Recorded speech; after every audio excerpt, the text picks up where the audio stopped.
Greetings from Partners in Care, Shropshire, Telford and Wrekin. We developed these best practice guidelines in hydration as a result of everything we learned working with care homes on a project to reduce hospital admissions due to urinary tract infections.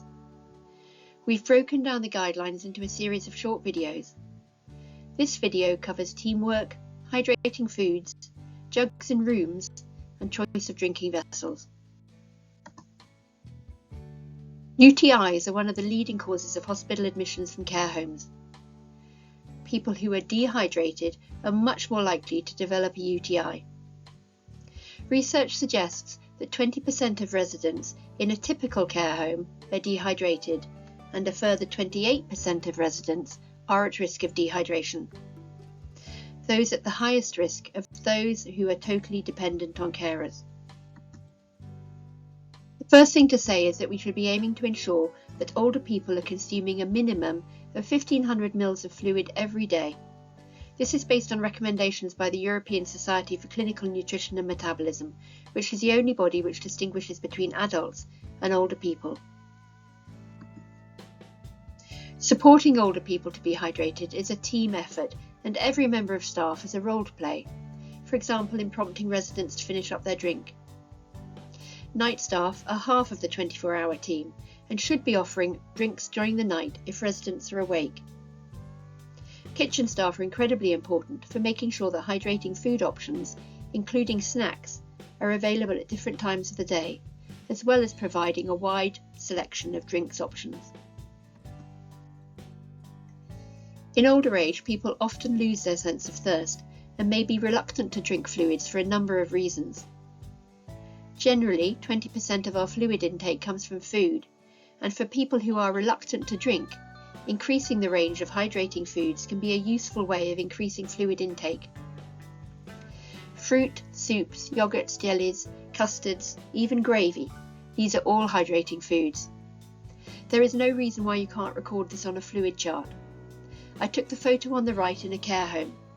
Having a list makes it easy for everyone to know what the quantities are. All residents should have a drink of fluid at least 15 minutes before getting out of bed in the morning.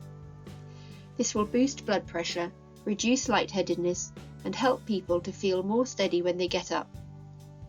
In general, it is good practice for all residents to have a jug of their preferred drink in their rooms. This makes it easy for any member of staff coming into the room to offer to top up a drink without having to go elsewhere. It is also a visual prompt for the person. If someone has dementia, they may forget about drinking if they do not see a drink near them. Where it is not suitable for residents to have unsupervised jugs of drink, this should be audited and reassessed periodically. The wrong cup can be a significant barrier to an older person being able to drink. In our experience, many care homes have a poor selection of drinking vessels. You need to ensure that your residents have the right cup or glass to support them in remaining as independent as possible. Many china cups become quite heavy when filled with fluid. A small handle might be painful for someone with arthritis in their finger. A nosy cup might work well for someone with neck or shoulder problems if they can't lift the cup up very high. We found that cups or drinking vessels with positive associations encourage more fluid consumption. Swapping the cup or glass to one that is smaller or easier to hold, or which brings back positive memories, can all encourage more fluid to be consumed. The colour of the drinking vessel can make a massive difference to people with dementia being able to see their drink. People with dementia lose the ability to tell the difference between colours that look similar. They may not be able to see a white cup on a white tablecloth, for example, or a glass with water in it. Research carried out with a group of people with advanced dementia found that serving a drink in a high-contrast red cup resulted in 84% more liquid being consumed.